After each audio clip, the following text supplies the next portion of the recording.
What is going on, chat? Today we are reacting to the highly recommended video, A Courtship Rivals, and it's with Magic Johnson and Larry Bird.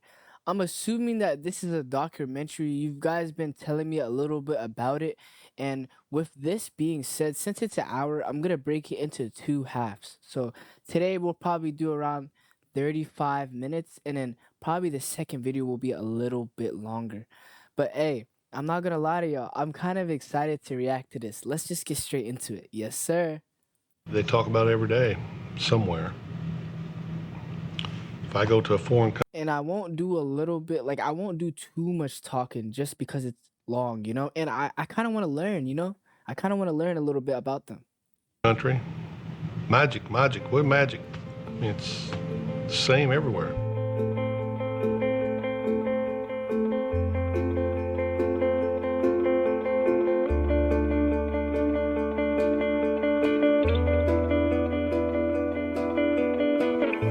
Okay, We don't okay. have to see each other. We don't have to say hello. We don't have to call each other.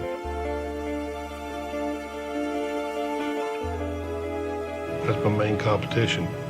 It's always been like that. I genuinely feel like Magic Johnson and Larry Bird are like brothers. Like, they genuinely act like brothers. Like, I feel like they're the only people that really cared about playing each other for real. You know you got this tight bond with this cat, and you don't have to see him for a year or two. But you're always going to be linked to him.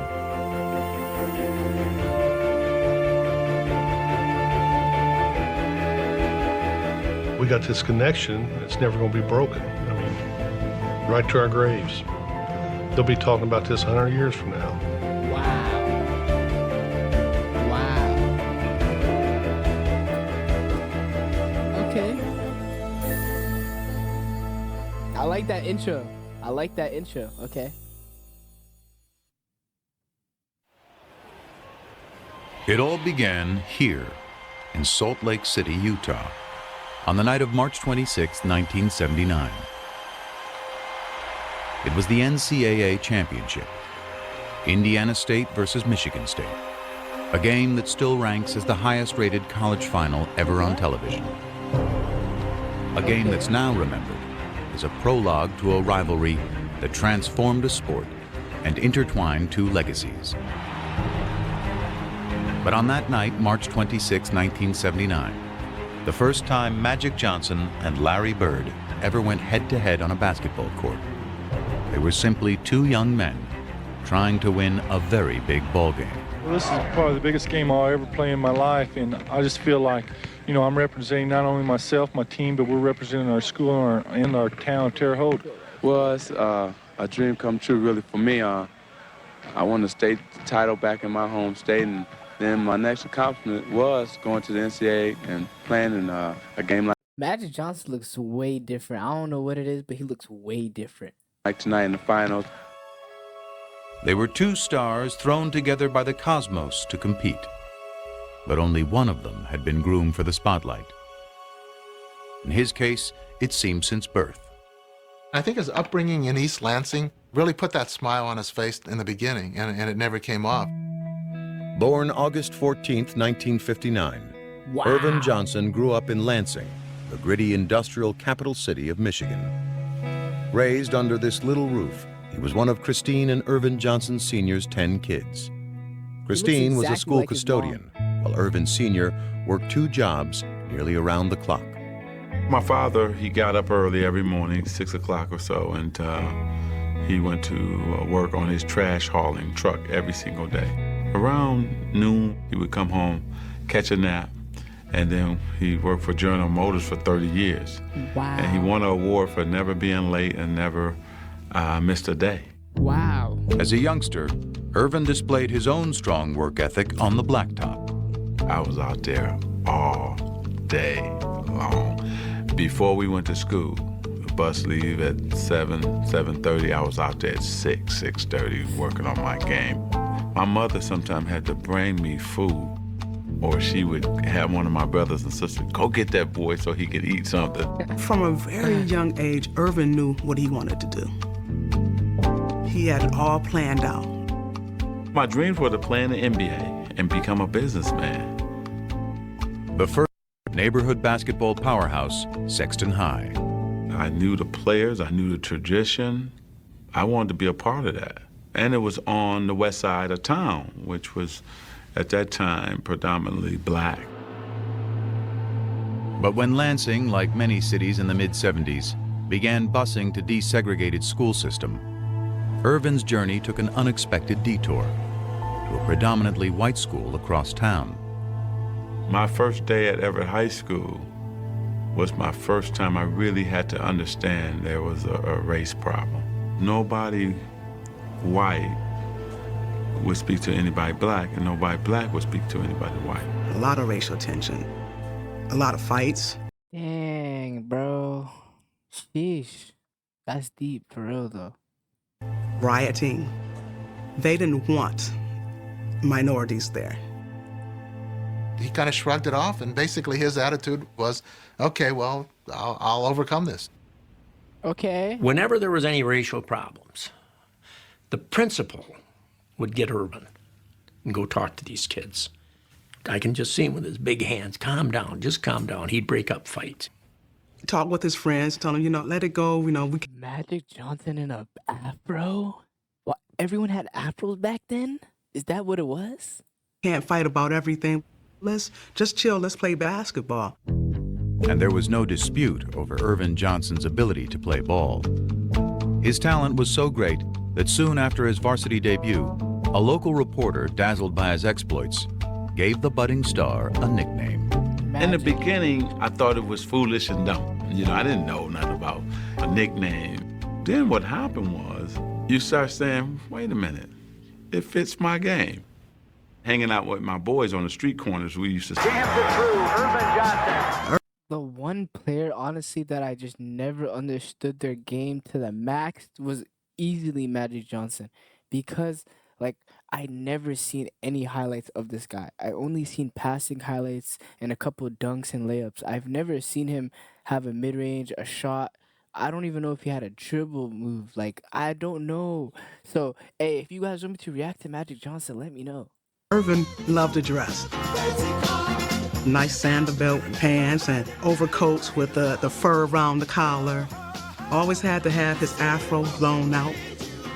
He had "Won't you come on by?" And I said, "What's a kegger?"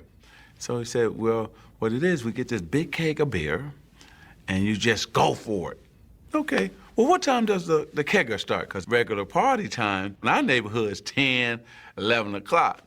The kegger starts at 7. I said, the party starts at 7 o'clock? And I said, okay, man, I'm going to come to the kegger. We had a good time. The music was kind of bad, but we had a good time, His senior year, Johnson did at Everett what he had planned to do at Sexton, win the state championship.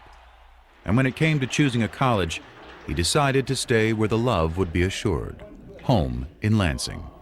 Next year, I will be attending Michigan State University. At MSU, Magic's star quickly went national. But atop the college game, he soon I discovered thought he was very good. There's no question about it. I thought he was probably the best guard on the team. Irvin Johnson, look at that. We didn't get to play a lot, but you could tell. I think our first game was in Kentucky. We got about a 10, 12-point lead. Man, they put us in. Went to 25, 30, just that fast. Damn. Fast break again, 3-on-2. Griffith. And that's steal by Larry Bird. Take us out, the lead go back down, put us back in. That's Bird and Johnson. The show start again. When you play with Magic, there's just something about it. You want to make that extra pass. You want to get that rebound and start to break. We came down a couple times. I go behind my back, no look to him. He no look back to me, and I'm laying it up. I'm saying, oh, man. Here's that last play. Magic Johnson going in, drops off to Bird. Bird puts it back off, inside to Johnson. Super basket. Magic Johnson and Larry Bird as teammates is OP. I'm not gonna lie. whoever thought that out to let them play on the same team at the same time was just like, hey, you a smart guy. Cause hey, that's peak entertainment. This guy got game. They had some wonderful moments on the court, but they probably spoke to each other 4, maybe 5 times during that entire time period. Wow. And it was more like, hello, how are you this morning, Larry? I'm good, Magic. What'd you have for breakfast? Don't remember. Have a nice day. But such curtness was hardly strange coming from Larry Bird, who was not only one of college basketball's best players, but also its biggest enigma. I think he was a mystery to the extent that he wanted to be a mystery. He didn't enjoy doing interviews. He didn't go out of his way to do them. He wasn't particularly good at them. He was kind of like, hey, this is who I am. You want to know who I am? Watch the game. That's who I am. I start to read materials that you're very quiet and you don't enjoy talking to newspaper people. Well, you know, there's different kind of newspaper people. There's people that try to push you. You know, there's people try to get things out of you. Things don't even pertain to basketball, and them the type of people I like to stay away from. He didn't want people talking about his family. He didn't want his mother to have to deal with that or his siblings to have to deal with that. You got to remember where Larry came from. You know, Larry was raised in a... Family's a big part. Come on, come on. We ain't gonna do that. You know what I'm saying? I get what he's saying. 2 or 3 room house on a railroad track. Their family probably lived on $50 a week. He was raised tough. What? Larry Joe Bird grew up in southern Indiana, in the twin towns of French Lick and West Baden. The Valley, as locals call it, was a tough working-class area. Tiny and remote, it was one of the poorest places in the state. I didn't know that people made millions of dollars. I didn't know that everybody had a family car. I was in my own cocoon. I was in a small town with the people I knew, and I thought I would live there for the rest of my life. Arriving Pearl Harbor Day 1956, Larry was the 4th of 6 kids born to Georgia and Joe Bird. Early on, he and his older brothers earned a reputation around the Valley. We were always considered troublemakers. We're either fighting amongst ourselves or there was always one of us fighting somebody. Larry was always one that kind of instigated things, you know. If I get my brother in a fight with somebody his age, I was happy as hell because I like to see him get beat up, and that's just the way it was. If I got in a scrape with some kid and my brothers didn't come to my side, they knew that when he got home, my dad was going to whip him. Larry and my dad were best of friends. They done everything together. When my dad would go out to my grandma's house, Larry would always go with him. They'd go fishing, do a lot of things together. But Joe Bird also had a darker side, stemming from a traumatic tour of duty in Korea. Larry remembers waking up in the middle of the night hearing his father's blood-curdling screams from the nightmares he had had from the war. What happened to his father in the war affected his entire life. He was never able to quite get rid of whatever those demons were. A talented craftsman, Joe Bird struggled to hold steady jobs. And even when he was working, his demons would, on occasion, drive him to the bottle. There were times when Joe went out with the guys and had a few beers and the wages didn't come home that night. And that didn't happen every day. It happened once in a while, but when money is as tight as it was for the Birds, once in a while was a major problem for their family. My mom sometimes worked late and sometimes she had 2 jobs, but that's the way it was. I worked at school during my lunch hours, worked at the local grocery store, put up hay in the summer. I mean, if you wanted money, you had to get it on your own. To young Larry, action. These stories so far, like, is crazy. It's like a whole different aspect. It's not even basketball for real. It's like it's like a connection. Yo, whoever, and actually you guys all really recommended me this. Thank you so much for recommending me this video. Wow, bro. Spoke louder than words. He was very quiet, kind of hung to himself a little bit. I saw Larry take an F in an English class because he had to get up in front of his peers and give a speech. So I won't do it. But he just could not get up in front of his friends and talk. He was that shy. Of course, next thing you know, when he knew it was time for all of us together at the gymnasium, well, there he'd be. The minute he'd get a basketball in his hand, things were totally different. Basketball was just, it came to me, seemed like easy. I didn't have the quickness, I didn't have jumping ability. I just thought the game out. By his senior year at Springs Valley High, Larry Bird had sprouted into a star. But Bird was from the Valley, hardly a hotbed of talent in the big-time world of Indiana hoops. The first thing they say, well, they don't play nobody down there. He's from French Lick. They don't play nobody. I think that put a chip on his shoulder, always having to prove who he was and how good he was. He was good enough for Indiana University's Bobby Knight to come calling late his senior year. And folks in the Valley couldn't have been prouder. Their local hero was heading 60 miles north to play ball for one of the best college teams in the land. Once I got to IU, it didn't take long to realize that I was out of my cocoon. Had over 30-some thousand students. Wow. That I didn't have the funds. First week and a half, I thought, man, this ain't gonna work. He left after 24 days. What? Let my mother down. She didn't talk to me for 2 months. But it didn't matter what other people said. To this day, I don't care. Back in French Lick, Bird took to working for the city, hauling trash and painting park benches. Meanwhile, by that winter, his father's demons had taken him to an even darker place. By this point, Joe and Georgia were divorced, and he was behind in his payments to the family. The police came by, and of course they all knew him. So Joe said, hey, I need a few hours to get my affairs together before you take me away. So he called Georgia and he said, you guys will be better off without me, and I'm gonna take my life. And he put the phone down and he killed himself. He shot himself.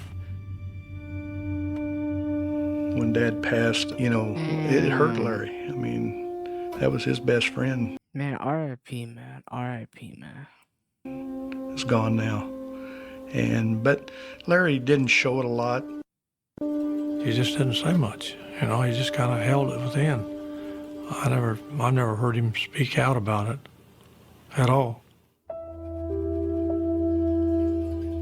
I was mad when I heard about it, and I was madder after the funeral because I thought he sort of cut out on us during a tough time. But he went through a lot in his life. He did what he had to do. If Bill Hodges hadn't been as persistent as he had been, Larry Bird might never have existed in any of our minds. I believe that with all my heart. Wow. I really do. It was Bill Hodges, a young coach from Indiana State University, who convinced Bird to give college hoops another shot. So with a promise to his mom to graduate, Bird headed to Terre Haute and ISU, a school that never so much had been to the NCAA tournament. Once I started playing, it's the same old thing. He's at a small school and he ain't playing against anybody, which is fine. Still dominated. Wherever Hoosiers gather, they no longer talk of whether Indiana has a new state bird. Now his claim to fame is just the way he plays the game. Indiana has a new state bird. It's not the cardinal now. Hey Larry, take a bow. Indiana has a new state bird. By the time he had led tiny ISU as a senior to a 33-0 record and a spot in the '79 title game, Larry Bird had become, alongside Magic Johnson, the talk of college basketball. Wow. Just a year after sharing the court on Team USA, they were back together. And the day before the big game, Magic couldn't wait to greet his old playmate. Indiana State was on practicing, and we were waiting in the tunnel. We got there early. I wanted to definitely say hello to Larry, When they came through, it was like nobody would say nothing. I wanted to go toward him, like his guys, made sure that he didn't say nothing. And then they kind of started snickering, like, Michigan State, you in trouble. We're going to kill you guys tomorrow. I probably did snub him. I don't remember it, but I'm sure I did. I didn't want any, like I call it love fest, hugging and slapping high fives with opponent. You're there for a reason. You're there to win a game. Thank you. If he ended up hugging or dabbing him up, or associating himself with Magic, he probably would have never been having that killer mentality when they played against each other the next day. You gotta really think about that. That just said it's on now.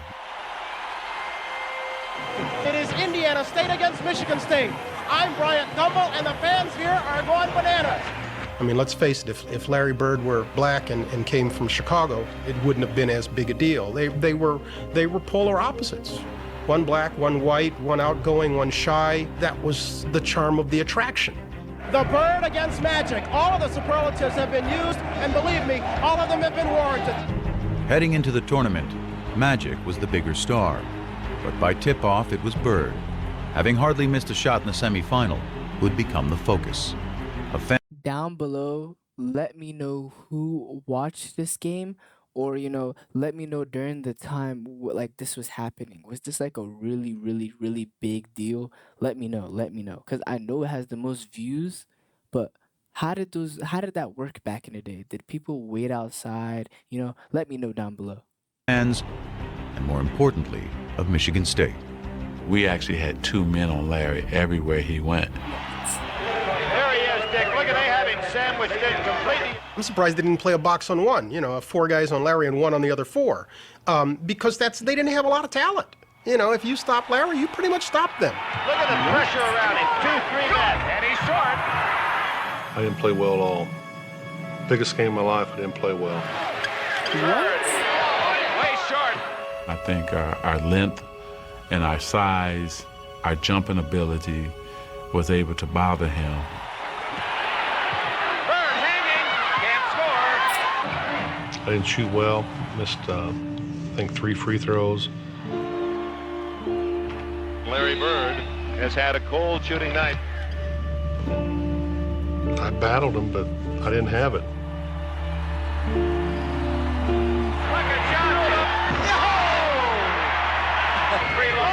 Magic Johnson has hops like that? There's just no way Magic Johnson catching bodies like that. Was he doing that in the NBA? Like, did you guys ever wake up and see, like, Magic Johnson poster someone? I've never, ever, ever seen that. That was crazy. It's all over. Michigan State University, national champions, 1979. Magic, not only were you a leader on offense, I thought you did a great job on Larry Bird in the zone denying him the ball. Yes, Coach gave us a good game plan to go against Larry Bird, and all we had to do was go out and do it. That's what we done. And congratulations, Super Bowl game.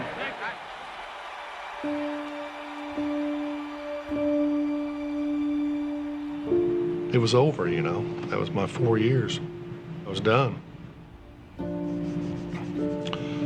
You know, it still hurts. What? And when you win 33 in a row and you walk into a game, you know, you never know what to expect, but I expect to win. We didn't win.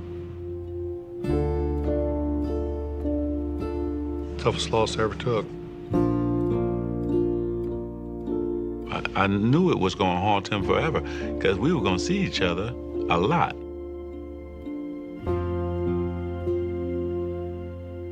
Noah Bird. He probably got the last laugh, right? Right? Am I right? The National Basketball Association, in its 33rd season, is troubled by diminishing crowds and declining television ratings, signs that fan interest may be waning. If college basketball was flourishing at the end of the 1970s, the pro game was crumbling. What? After the golden era of Bill Russell and Jerry West in the 1960s, a merger with the ABA in 1976 had led not only to new teams, but a new temperament. It was a new league with new times, with renegades, with individuals. There was an argument made. Those type of punches or those type of, you know what I'm saying, square ups are not happening in the NBA now. That is actually insane how the NBA used to be back then, even in the 90s and early 2000s. It's not even the same now. Wow. Plausibly, I think that it was too black a league for the United States of America in the late 1970s. You think about the Knickerbockers at the time. The running joke was it was the Knickerbockers. You know, that's what it was. It was the N-word. It's turning off a lot of white customers that are coming to the game, you know. Why? I think there's still there's a conflict between the white and the black, and I don't enjoy going to basketball and seeing all black players. I mean, I think when they said too black, they meant not just in terms of color, but in terms of style. Let me get mine, and the hell with yours. Basketball for us was about the best moves. You wanted to be that big player that everybody talked about. You wanted to be the one. You didn't think about winning championships or team play. And those were just the issues on the court.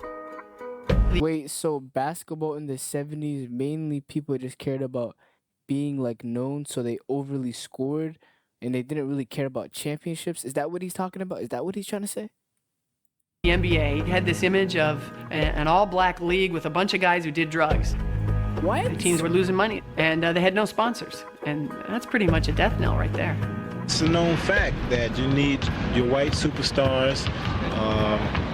You just need more white ball players on the team for the white fans to identify with. And in the newest member of the Boston Celtics, that's exactly what the league appeared to be getting.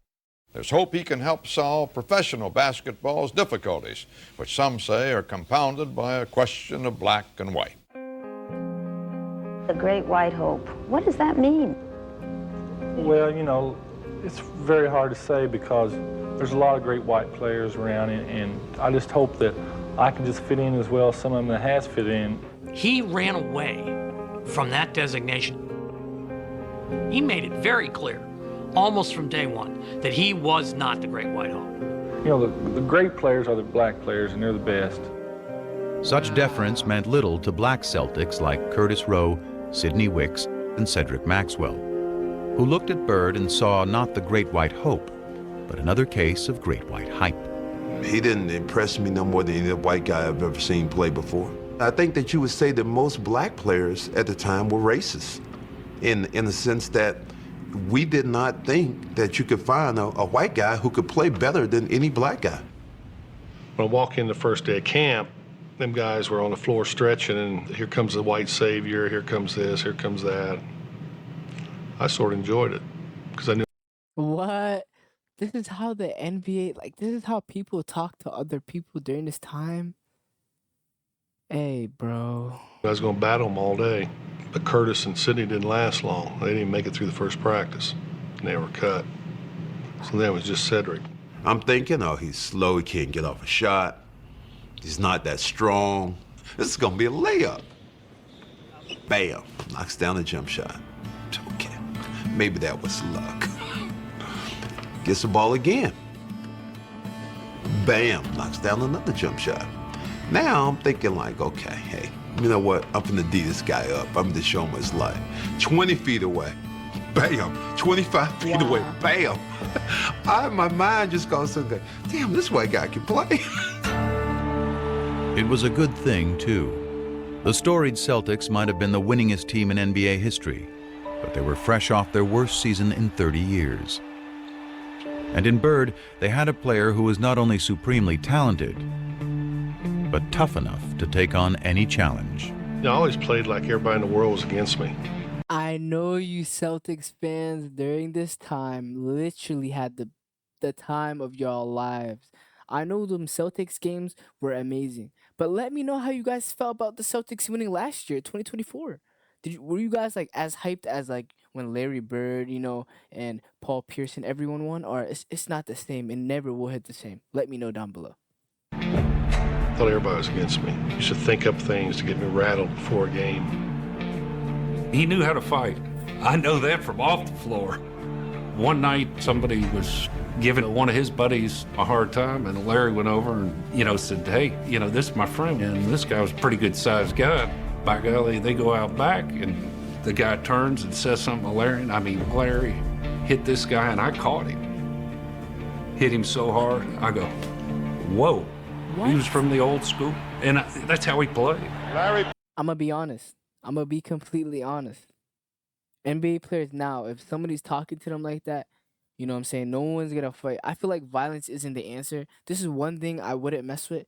I feel like violence isn't needed. I feel like you guys can really talk it out and, but for entertainment purposes, if you see a fight in an NBA game, you're going to want to tune in. It doesn't happen anymore, though. It doesn't. It just doesn't. Bird plays it to the hilt, baby. I played the game hard, played rough. There was no frills about him. He came in, he threw elbows. There was nothing smooth about Larry. New Englanders like that. They're hardworking people. They like that that's how people view them, and that's what Larry was. Larry Bird follows his own shot. They also like winners. And when Bird led the Celtics to the NBA championship in just his second season, he was finally one of those too. Boston loved Larry Bird. Second season, by the way. Just so y'all didn't hear that. Like, if you guys didn't hear that, you know what I'm saying? He did that in his second season. It just wasn't so clear at first how much Bird loved the city back. There's only one place I'd rather be, French Lick. Thank you. Man, Larry was almost agoraphobic in his treatment of anything outside his hometown. He wanted to be the Wizard of Oz. He wanted to intimidate people and keep them at bay. The further we are away from each other, the more I like it. I had a nice little house. I had my little yard. I want to go from there to practice back. If we had a game coming up, I want to go there to the game and back home. It was all basketball. My whole life was basketball. If he was just sitting there with just me, you were looking around mumbling, trying to find things that we had in common that we could talk about. Now, we started talking about basketball, started talking about players. It was, it was great. U.S. history? Nope. We forced passes, we made errors down the stretch. Daily events? Nope. I made the shot, and from then on we was up by 2, and they had to get back in the game, which they did. Politics? Nope. Try to not do anything I can't do or do no more than what I can do. I just go out and try to do my basic game. He proudly dubbed himself the Hick from French Lick, and he looked every bit the part. But those who played him for simple did so at their own peril. One of the great ways, I think, of winding up with no money in your pocket is to think Larry Bird is dumb. Syntax is not intelligence. Unlettered is not stupid. He's got a great sense of humor. He just didn't show that to people. That didn't mean he didn't have it. He did. I feel like Larry Bird's the type of person you just got to get to know them for them to be comfortable to talk to you and show how they really are, you know? I feel like a lot of people are like that though, you know? I feel like that's a normal thing. However, allow the public one small indulgence. You could come out on Saturday and watch him mow his lawn. Huge crowd started to stop. Larry Bird's cutting grass in front of his house. He's mowing his lawn in the springtime. Larry is about doing things himself. And I think it's one of the things that made him so beloved in Boston. But as Bird navigated through his new world, he still had one eye fixed on a familiar foe in a faraway land. Yeah, we will. We'll end it right here. We'll end it right here. Chat. This is the end of the first part 1 of the series. We're gonna do part 1 and part 2. So far, bro, this was actually very, very, very good of a video. And I actually appreciate you guys for recommending me this. I'm learning so much, actually.